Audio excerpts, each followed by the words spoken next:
যা এটা হ্যাঁ উঠো না কে, আমি এগুলা শিখি নাই, আমি রান্না বান্না শিখি নাই। পুরুষ স্বামী তো কিছু কবার পাবই না, ওই যে মোটা দাইনে রানছে, কথা কয় না, চাকরি নিয়ে দিস 10 লাখ টাকা দিয়া, হুন্ডা কিনে দিছে 5 লাখ টাকা দিয়া, এই বেড়ায় ওই বেটিতে কিছু খাবো, কথা কয় না গা, কিছু কবার পাবো, কিছু কবা পোলার অভাব নাই, জামুকা যা আনছো সব দিয়ে দেয়, ঠিক কিনা কন? এইগুলোই তো চলতেছে।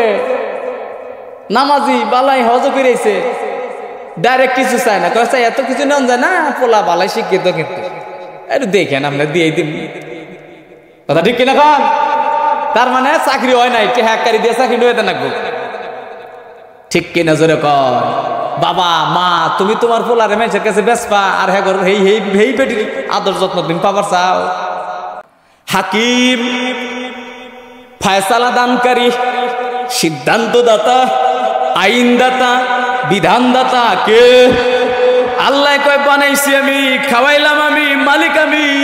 তুই আইন মানবি ব্রিটিশদের, বিচার করবি ব্রিটিশ আইনে, চোরদের শাস্তি আমার কথায় দিবি না, দুর্নীতিবাজদের শাস্তি আমার কথায় দিবি না, দেশ থেকে দুর্নীতি তাড়াইবি না, মদের কারখানাগুলো নিষিদ্ধ করবি না, বিড়ি সিগারেট খাওয়া নিষিদ্ধ করবি না, কিন্তু গায়ের মধ্যে ঠিকই লেখা দেয় ধূমপান ক্যান্সারের কারণ।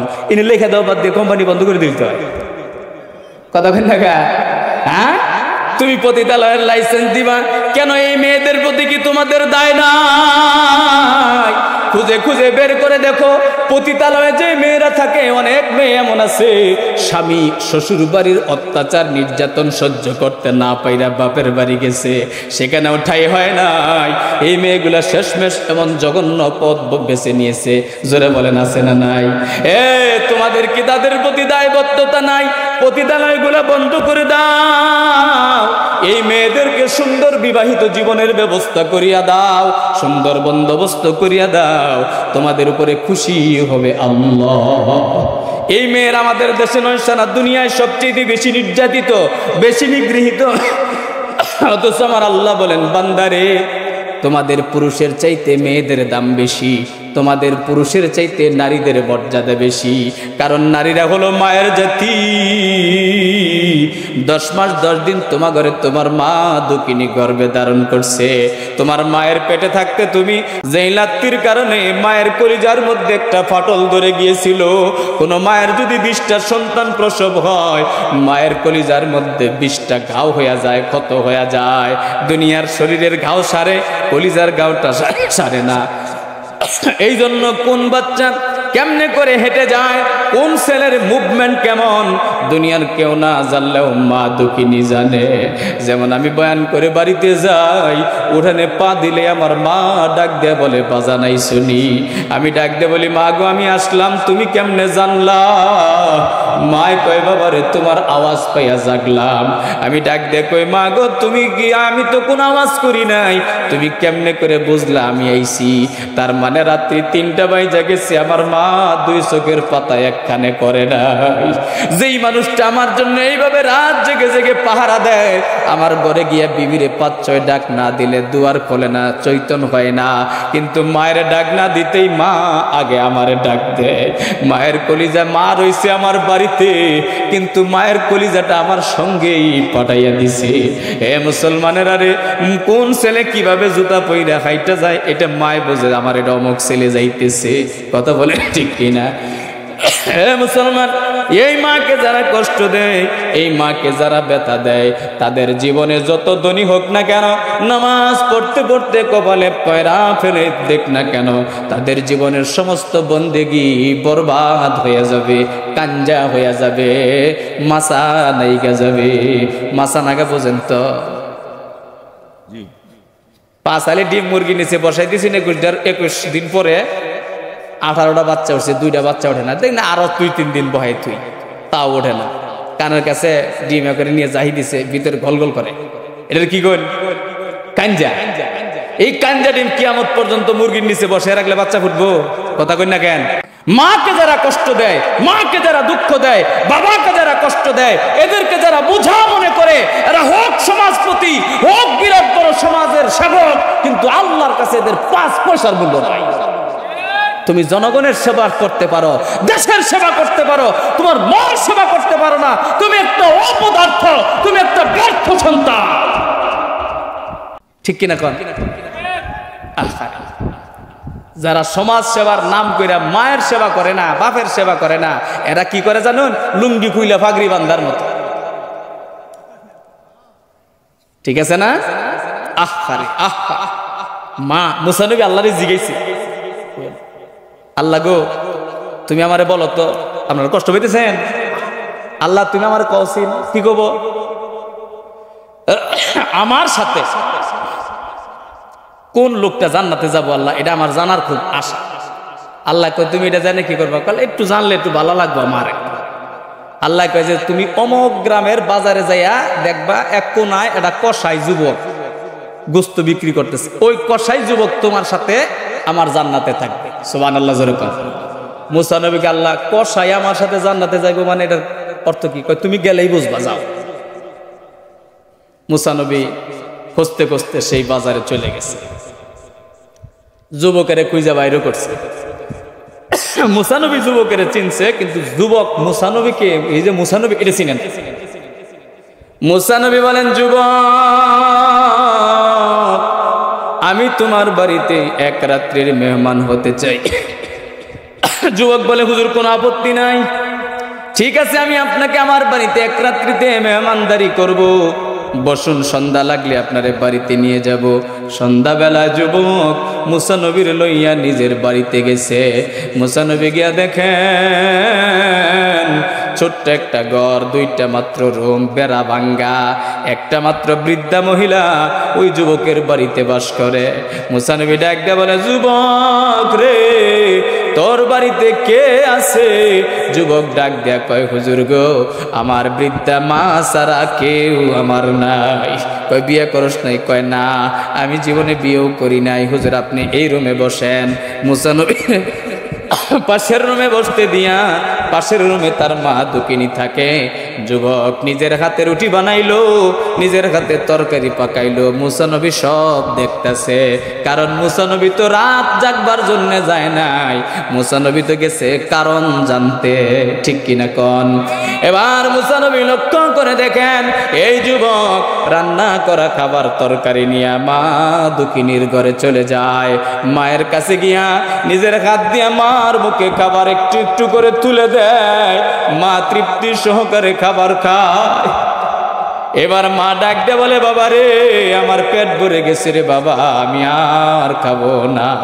এবার মুসা নবী লক্ষ্য করে দেখেন মা দুকিনী পানি পান করলো, হাত মুখ পরিষ্কার কইরা দুইটা হাত আমার আল্লাহর দিকে বাড়াইয়া দিল। আল্লাহ তোমার দরবারে আমার দুইটা ফরিয়াদ গো মওলা। এক নম্বর ফরিয়াদ গো আল্লাহ, আমার ছেলের উপরে আমি খুশি রাজি, মাওলা গো তুমিও আমার ছেলেটার উপরে রাজি খুশি হইয়া যাও। আমার ছেলেটারে হর কিসিমের বালা মুসিবত থেকে আল্লাহ তুমি হেফাজত কইরো। ওগো আল্লাহ দুই নম্বর তোমার কাছে আমার আবদার, আমি মা হইয়া তোমার কাছে চাইতেছি আল্লাহ তুমি আমার আদরের ছেলেটাকে জমানার নবী মুসার সাথে তোমার জান্নাতে জায়গা দিও। মুসা নবী পাশের রুম দিকে শুনতেছে। এই দুয়ার শেষে মুসা নবী একটা দৌড় দিয়ে আসছে যুবকের কাছে, যুবক রে আয় রে আমার বুকে আয়। এই যুবক তোর মায়ের কয়টা দোয়া কবুল হইছে? যুবক কয় হুজুর বুঝি নাই, আমার মায়ের পয়লা দোয়া কবুল হইছে হুজুর, আমার জীবনে কোনো দুঃখ কষ্ট নাই। মুসা নবী কান্দে আর কয় যুবক তোর মায়ের 2 নম্বর দোয়াটাও আমার আল্লাহ কবুল কইরা নিছে। আমি জমানার নবী মুসা, আল্লাহ আমারে জানাইয়া দিয়েছে তুই থাকবি আমার সাথে আমার আল্লাহর জান্নাতে। এ মুসলমান মায়ের দুয়ারে এত দাম, কারণ কি মা এত কষ্ট করে আমার আপনারে বড় করছি, মায়ের পেটে থাকতে রক্ত চুইসা খাইছি, দুনিয়াতে আগমন করার সময় মারে এমন কষ্ট দিয়েছি, এমন কঠিন প্রসব বেদনা মা দুঃখিনী সহ্য করেছে যেটা কোনো পুরুষের পক্ষে সহ্য করা সম্ভব নয়। 2.5 বছর মায়ের দুধ খাইছি, তার মানে মারে চুষে চুষে এনার্জি ভিটামিন সব খেয়ে ফেলছি। কারণ মায়ের বুকের দুধ তৈরি হয় বন্ধুর আমার রক্ত দ্বারা, আর রক্ত তৈরি হয় খাবারের নির্যাস দিয়া। মায় যা খাইছে রক্ত হয়েছে, ওই রক্ত দিয়া দুধ হয়েছে, সেই দুধগুলো আমরা খাইছি। কথা বলেন ঠিক কিনা? এই জন্য আমার বাবাজিরা আল্লাহর নবী বলেন, আল জান্নাতু তাহতা আকদামিল উম্মাহাত। জান্নাত তুমি কোথায় খুঁজো? পীরের কাছে জান্নাত নাই, কোন দুনিয়ার অলির কাছে জান্নাত নাই। জান্নাত হলো তোমার মার পায়ের তলায়। কোথায় জান্নাত? মায়ের পায়ের তলায়। মায়ের পাও ধোয়া দাও, জান্নাত পাইবে। বাবারে খুশি রাখো, জান্নাত পাইবা। রাসূল বলেন, রিদর রব্বি ফি রিদল ওয়ালিদি ওয়া সাখাতুর রব্বি ফি সাখাতিল ওয়ালিদি। আল্লাহ যদি খুশি, তোমার বাপ খুশি, আল্লাহ খুশি। বাপ বেজার, আল্লাহ বেজার। সারা পৃথিবীর নেতা হতে পারো, সারা পৃথিবীর মানুষের আস্থাভাজন প্রিয়ভাজন হতে পারো, তোমার বাপ যদি বেজার থাকে, আমার আল্লাহ তোমার উপরে বেজার। কারে বেজার বানাইবো? আল্লাহরে। কথা কন না কেন? আল্লাহরে বেজার বানানো যাবে? কথা কন। এখানে কার কার মা নাই একটু হাত উঠানছে, কষ্ট করে দেখি। আহারে, কত মানুষের মা নাই, হাত নামা। আব্বা নাই কার কার দেখি একটু, আহা, হাতটা নামা। আমার বাবাজিরা, মা বাবার কথা মনে হয় না? কথা কন না কেন? বাড়িতে গেলে দেখবেন আজকের ওয়াজের পরে যখন বাদ যাবেন, মনে করতে করতে যাবেন যে একটা কাইঠা মৌলবী আইছিল, ওয়াজ করছে, মায়ের ওয়াজ, বাপের ওয়াজ। আহারে, মার চেহারাটা চোখের সামনে বাসায় ধরেন তো, তখন তো কেমন দেখা যায়। 10 তলা বিল্ডিং, ওই বিল্ডিং এত কিছু, এত বিল্ডিং এর মধ্যে তুমি ডিভানের উপরে 1 লাখ টাকা দিয়ে খাট বানাইয়া 1.5 ফুট উঁচা জাজিমের উপরে ঘুমাও, তোমার মায়ের বাপের জায়গা হয় না সেই বিল্ডিং এ। এমন কুলাঙ্গার সন্তান আছে না নাই? বৃদ্ধাশ্রম হবে কেন বাংলাদেশে? কেন বৃদ্ধাশ্রম হবে?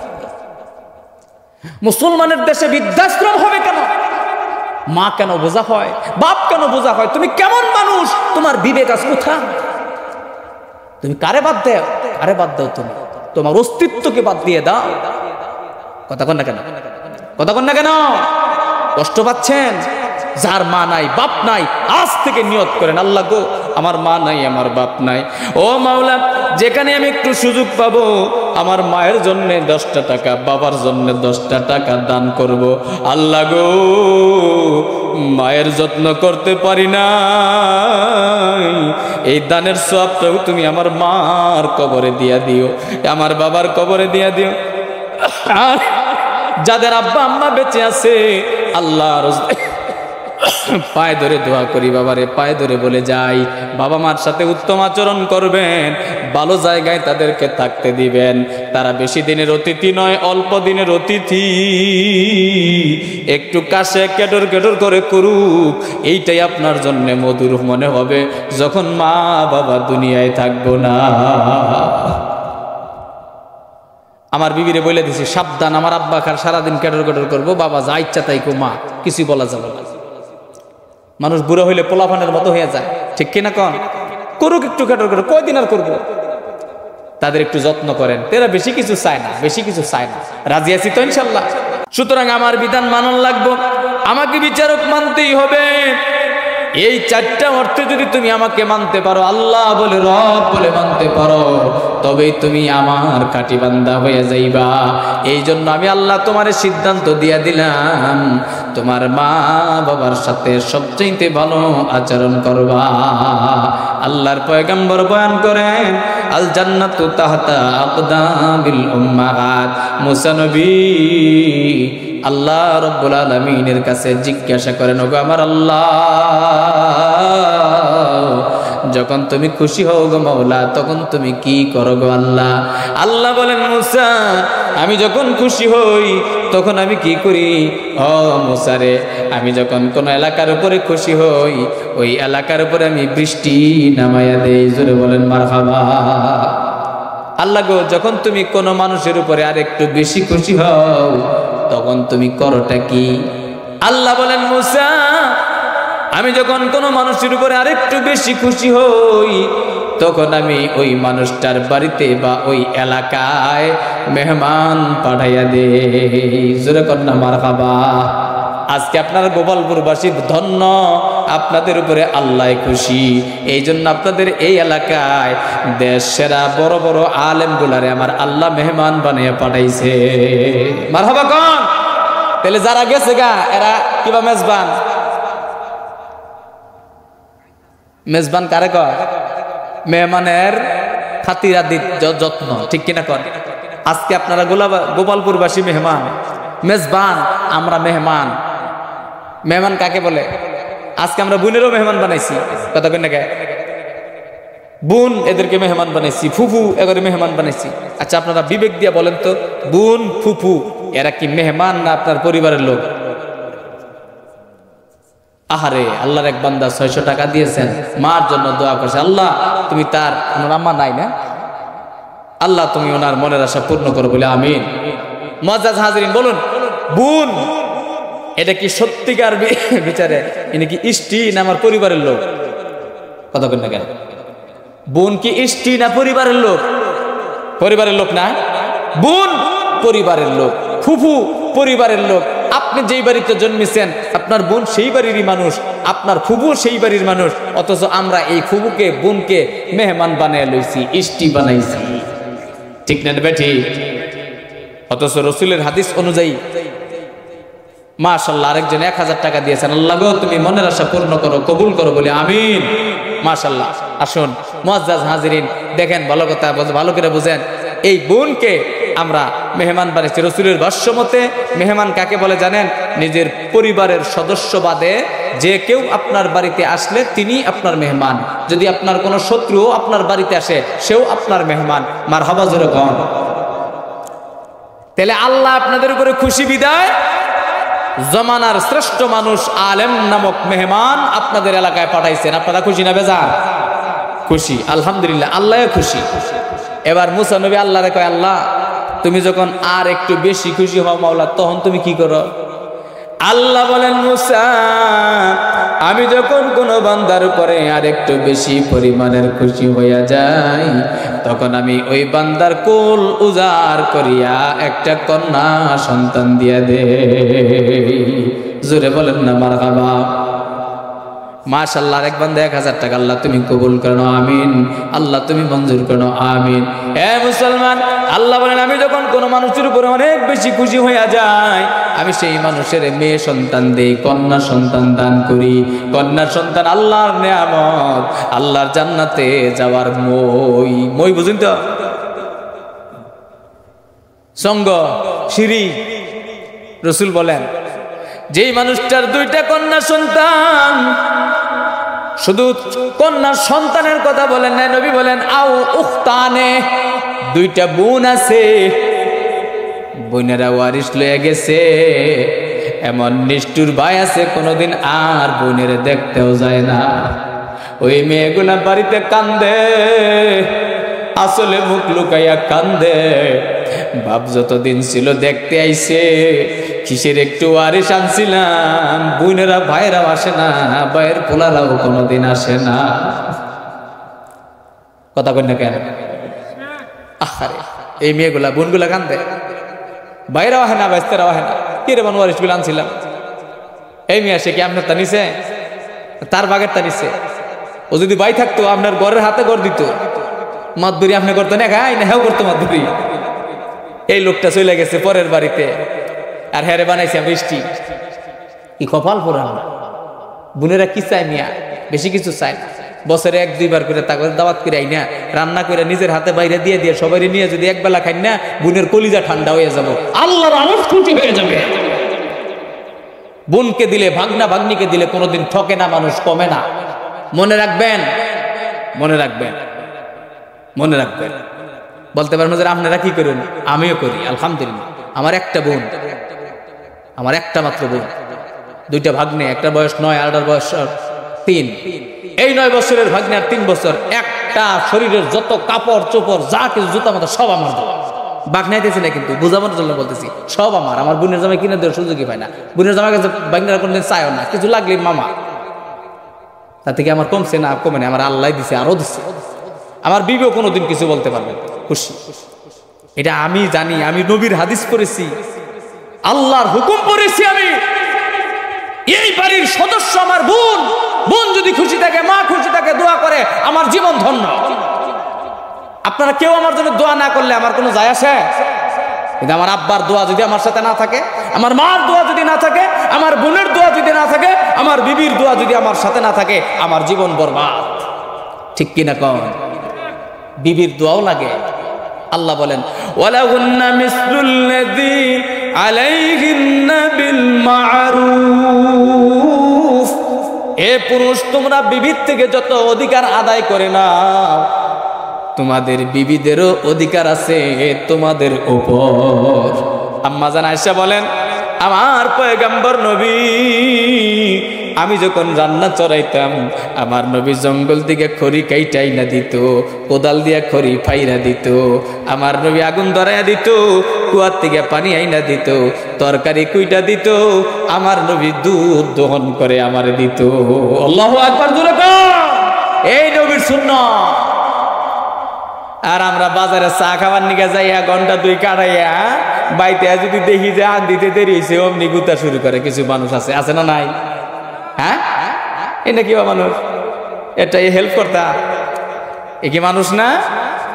মনে রাখবা, আল্লাহ রাসূল বলেন, এমনি অবস্থামান আসতে আছে, আপনারা তো বিরক্ত হইতেছেন মনে হয়। আল্লাহ রাসূল বলেন, পুরুষের মধ্যে সবচেয়ে বালা হইলো ওই বেটাটা যে বেটা তার বউয়ের কাছে বালা।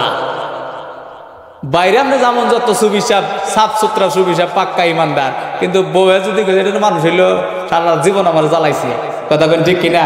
ও বেটার সব বরবাদ। রসুল বলেন, বউয়ের কাছে যে বালা, আল্লাহর কাছে হে বালা। বউয়ের কাছে বালা কিভাবে হওয়া যায়? নবীর সুন্নত মাইনা। নুন একটু বেশি হয়েছে ওই গা। কোন বউ কোনদিন স্বামীর খাবারে অযত্ন করে রান্না করে না। হঠাৎ করে ত্রুটি হয়ে যেতে পারে, পারে কিনা? খুব সুন্দর রাঁধুনি, হাতের যশ ভালো, রান্দেজ করছে, হঠাৎ করে খারাপ হইতে পারে কিনা? লবণ কমবে, হতেই পারে, মন না চাই উঠে যাও গা, মারধর করা যাবে না, এটা তার অধিকার, তারও সুখ দুঃখ আছে। সে তার বাড়ি, তার সব স্মৃতিকে শেষ করে তোমার জীবনের সাথে নিজেকে জোড়া লাগাইছে, সুতরাং তার উপরে তোমার সবচেয়ে বড় দায়িত্ব। কথা কই না কেন? আহারে, এখন আরেকটা ব্যতিক্রমী কথা আপনাদেরকে বইলা শেষ করে দেবো। আজ আপনারা মনে রাগ করতেছেন, কিছু পুরুষ মানুষ যুবক বিয়ে করে নাই, যারা বিয়ে করে না, বিয়ের উপযুক্ত, হেরা তো একটু ফুসফাস করবোই, কি কইন, এই জন্য তাড়াতাড়ি করে বিয়ে করেন। আচ্ছা, বিয়ে করাই দিছে, এখন এই বেটা বউ ছাড়া কিছু বোঝে না, আর মা খালি ফুটফুট ফুটফুট, বউ পাগল। আর বউ পাগল থাকবো না, কার পাগল থাকবো? মেয়া পাগল আসাল থেকে তো বিয়ে করে দিয়েছেন, আর বউর পাগল হয়েছে, ভালো হয়েছে, মা এটা খুশি থাকার কথা, মাকে আমার পোলার আমার বউ এবার কিনে নিয়ে গেছে, কথা বলেন না কেন? এইরকম মা যদি হয়, তাহলে আবার হে অশান্তি, সংসারে অশান্তি লাগবে। বিবিরে নিয়েই স্বামীর সংসার, মাকেও কিছু ছাড় দিতে হবে, আবার বিবিরও কিছু ছাড় দেন লাগবে। বিবি যদি মা, বুড়া মা পোলারে বিয়ে করেছে, বিবি সাহেব 10টা বাজে ঘুম থেকে ওঠে না, ওই যে বুড়া মানুষ কইতেছে পয়লা পয়লা তো জায়গা কয়েকদিন যায়, কাম একলাই করবো নি, বালাই কয়দিন গেছে কেনা, পোলার বউ কামে আহে না কেন, এই পেটি আন দে আর কান দে, কি করলাম রে এতদিন, এক পোলার ঝামেলা করেন, আন্দাবাড়ি করা লাগতো, এই কষ্ট দূর করার নিগা পোলা বিয়ে করাইলাম, এখন না আর এক ঝামেলা হেঁটা নিকে বেশি গ্রান্ত লাগে আমার, যা এটা হ্যাঁ বউ উঠো না কে, আমি এগুলা শিখি নাই, আমি রান্না বান্না শিখি নাই। পুরুষ স্বামী তো কিছু কবার পাবই না, ওই যে মোটা দাইনে রানছে, কথা কয় না, চাকরি নিয়ে দিয়েছে 10 লাখ টাকা দিয়া, হুন্ডা কিনে দিয়েছে 5 লাখ টাকা দিয়া, এই বেড়ায় ওই বেড়ে কিছু খাবো, কথা কয় না গা, কিছু কবার পাবো, কিছু কবা, পোলার অভাব নাই, জামুকা যা আনছো সব দিয়ে দে, ঠিক কিনা কন? এইগুলোই তো চলতেছে। নামাজি বালাই হজ করেছে, ডাইরেক্ট কিছু চায় না, কয় চাই এত কিছু নেন যায় না, পোলা বালাই শিক্ষিত, কিন্তু একটু দেখেন আমরা দিয়ে দিন, কথা ঠিক কিনা কন? তার মানে চাকরি হয় নাই, হ্যাকারি দিয়ে চাকরি নিয়ে থাকবো, ঠিক কিনা জোরে কর? বাবা মা, তুমি তোমার পোলারে মেয়েছের কাছে বেসপা, আর হ্যাঁ হেই পেটির আদর যত্ন তুমি পাবার চাও, ঠিক কিনা কন? রাগ করতেছ? খবরদার, আল্লাহর হুকুমের বিপরীত গেলে অশান্তি, যৌতুক হারাম, যৌতুক আনলে সংসারে অশান্তি, বেপরদা নারী জাহান্নামের খড়ি, বাড়িতে আনলে অশান্তি, বেনামাজি নারী জাহান্নামের খড়ি, বাড়িতে আনলে অশান্তি। মাকেও ছাড় দিতে হবে, বিবিকেও ছাড় দিতে হবে। বিবিকে মনে করতে হবে আমি এক মাও ছাইরা আরেক মায়ের কাছে আসছি, আর মাকে বলতে বুঝতে হবে আমার একটা বেটি যেমন পরের বাড়ি দিছি, এইটা আমার আরেকটা বেটি, তাহলে সংসারে শান্তির বাতাস বইবে, ঠিক কি নজরে বল? হে মা, তুমি যদি স্বামীর ভালোবাসা 100তে 100 পেতে চাও, তোমার স্বামীর মায়ের মেয়ে হয়ে যায়। আল্লাহ পাক আমাদের কবুল করুন, তৌফিক দান করুন, বলেন আমিন। আর জোরে বলেন আমিন।